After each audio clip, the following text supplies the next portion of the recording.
y'all, welcome back to my channel.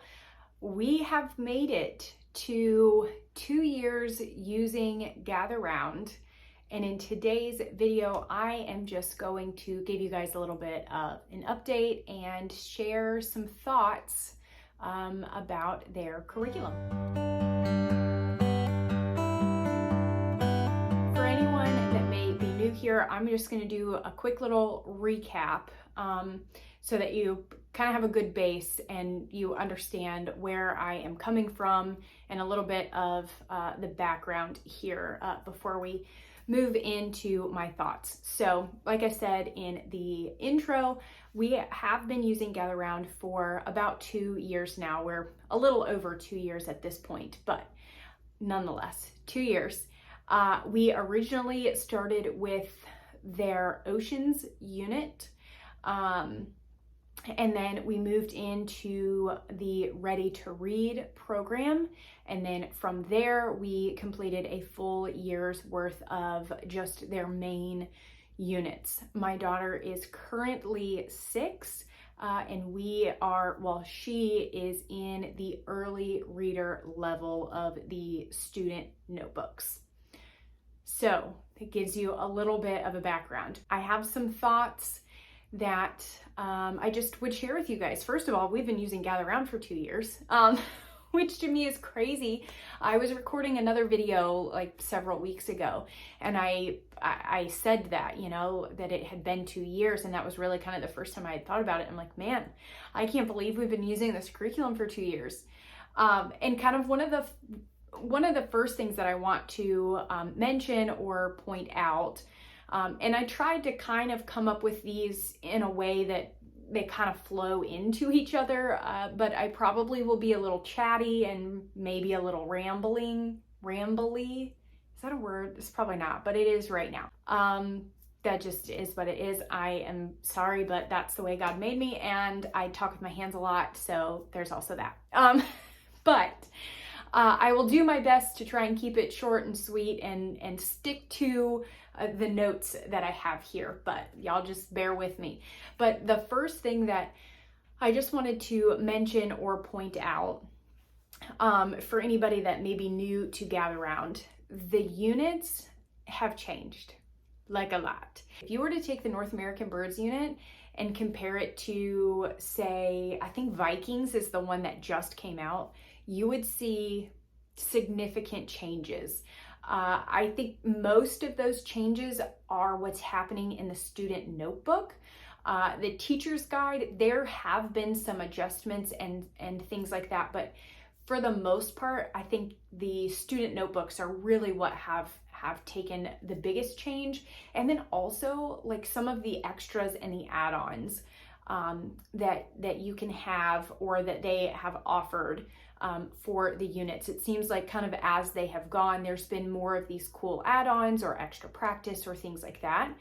And I think there's a good part to that, but then there's also, I don't want to say a bad part, but it kind of is. And I think it just depends on your expectations and what your children need and what you need and require in your home.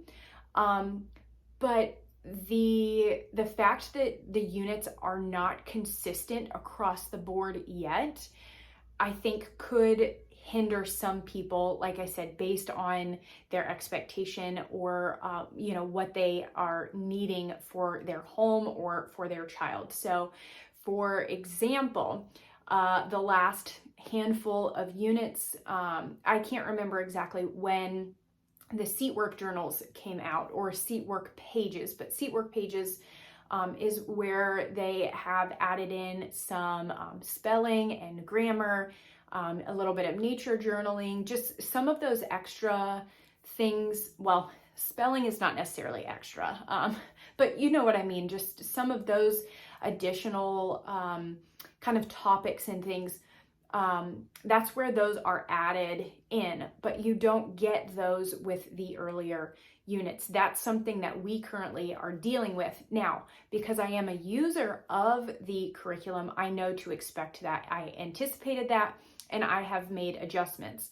But if you're not very familiar with that, you buy a year 3 unit, it's got all of these bits and pieces and it's cool, and you guys love that. And then you move to a year 2 and you realize, or a year 1, you realize, okay, I'm not getting any spelling practice, we're not getting this, we're not getting those.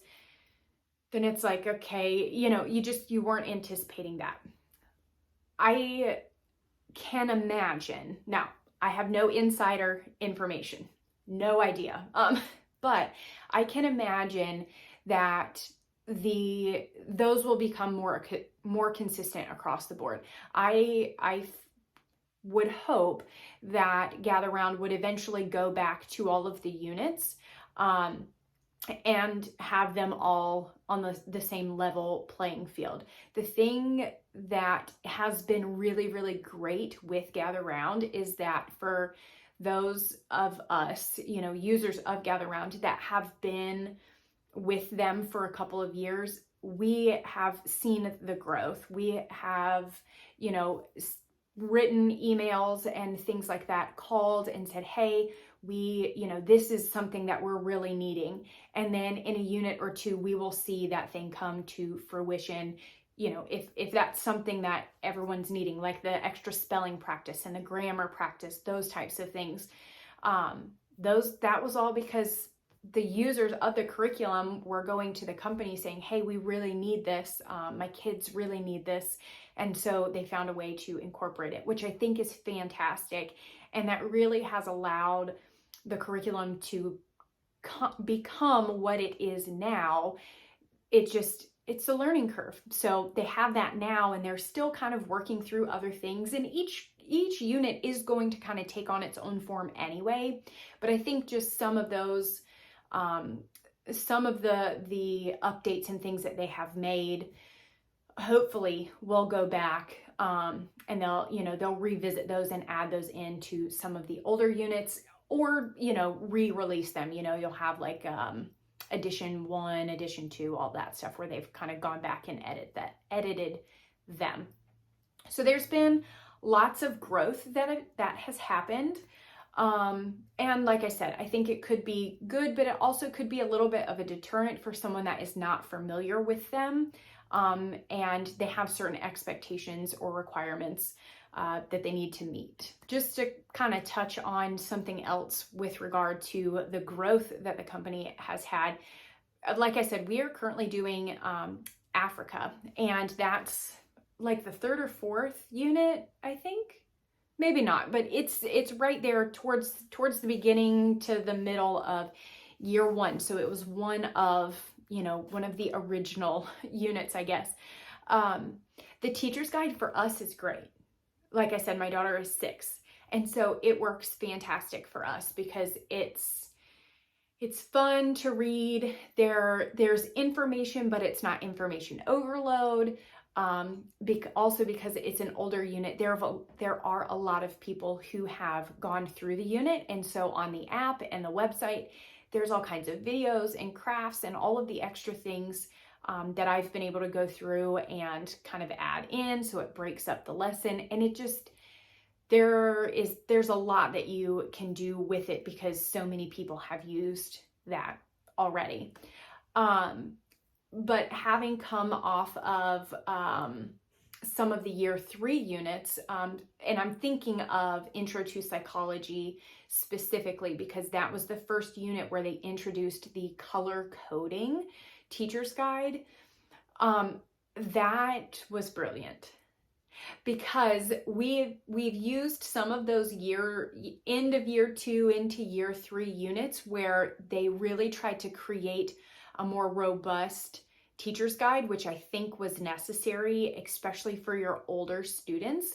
They needed a little bit more in the teacher's guide, but like they needed it. The little ones didn't necessarily need it. And so it was really, I could see where they were trying to find that balance between giving enough for your olders, but not, losing the youngers. And I think the color coding really kind of hit the nail on the head with that one. Because the teacher's guides in the year 1, kind of a little bit into year 2 were definitely, like I said, they're great for us younger, but I can see where your older students would definitely need more information, they need more depth, all that kind of stuff. So moving into the Ready to Read program, we loved Ready to Read. It just seemed like it took us forever to get through the books. So briefly, Ready to Read is, it's a 4-book, or like it's broken up into 4 different books, obviously. Books 1 and 2, I don't remember, what were they? You had At the Pond, On the Savannah, Ice and Snow, and there was another one, and I can't remember it exactly. And those probably aren't in order. But anyways, so they all had these different topics. So it was already kind of a unit study sort of setup, except it is ideally your kind of your kindergarten, first grade sort of level, or, you know, your reading program is really kind of how it's set up. Now, my daughter was already starting to read when we started the Ready to Read program.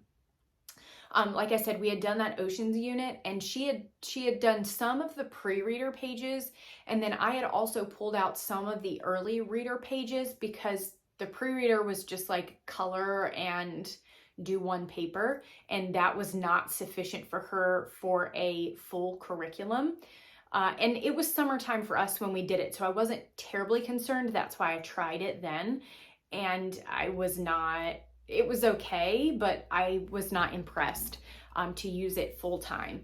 And then very quickly after that is when the Ready to Read came out. But nonetheless, my daughter, she was already starting to read a little bit, like very minimal. We were working like CVC words. We were still working on letter sounds and letter blends and all that kind of stuff. So Ready to Read worked out really great for us. We did all 4 of those books. Books 1 and 2, we seemed to go through fairly quickly, just because she was already familiar with a lot of the information covered there. We absolutely needed it just to really build the confidence and solidify, make sure there was no gaps or anything there, because I didn't use anything formal prior to that. And then books 3 and 4 is really where she kind of took off from there, and it really helped her. She was a phenomenal reader after that. But I definitely would suggest, if you have a younger student and you are considering the Ready to Read program, we loved it. I do think the books it just took a lot longer than I guess I kind of had anticipated. But I've never used any other curriculum either, so I didn't really know what to expect. And we kind of drug things out, and, you know, I wasn't very strict with our scheduling or anything like that. So, you know, I didn't necessarily like make a plan and stick to it or anything like that. So that could be part of the reason that it seems like it took us forever. But other than that, like I said, we loved it. It absolutely is necessary that you do Ready to Read for your child if you're moving them from pre-reader to early reader, and you do not have any other kind of reading curriculum, language arts curriculum.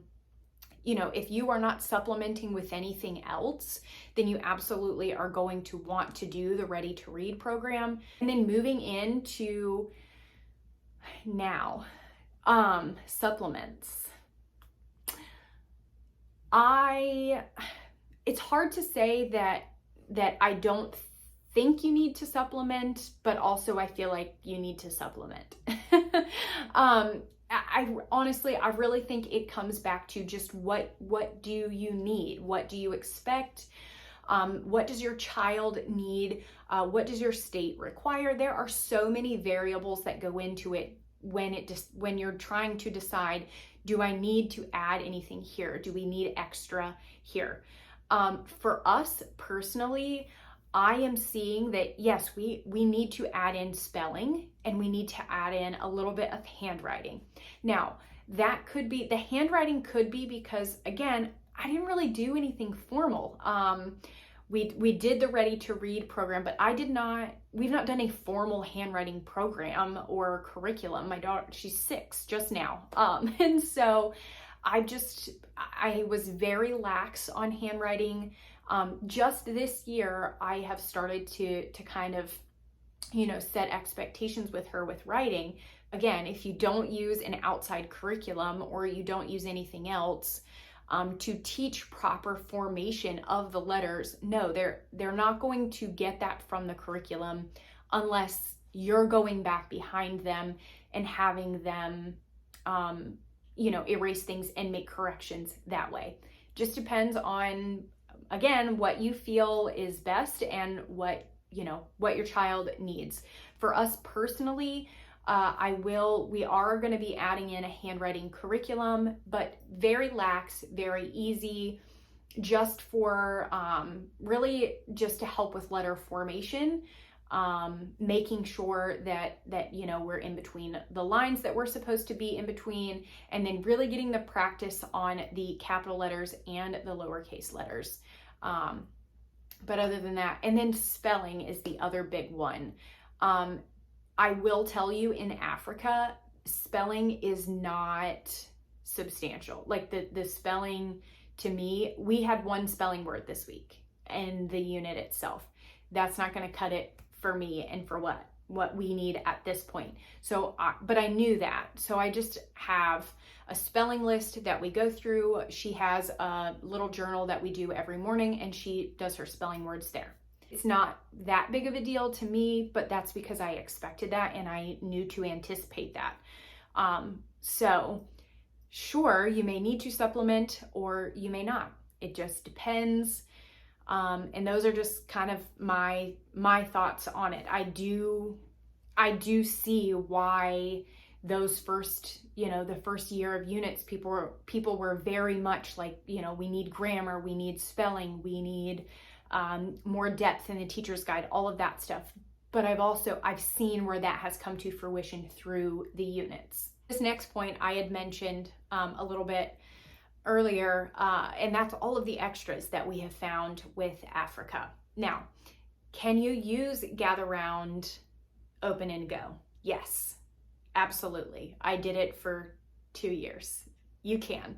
Is it a lot more fun, interesting, engaging, and exciting when you add some extras? Yes. Do you have to spend a lot of money? No, you don't. I am speaking from experience here. Africa was the first unit, and if you've been around, because I just did the videos. But Africa was the first unit that I have told myself that I was going to plan ahead, and I planned ahead by like printing and binding it the week before we started it.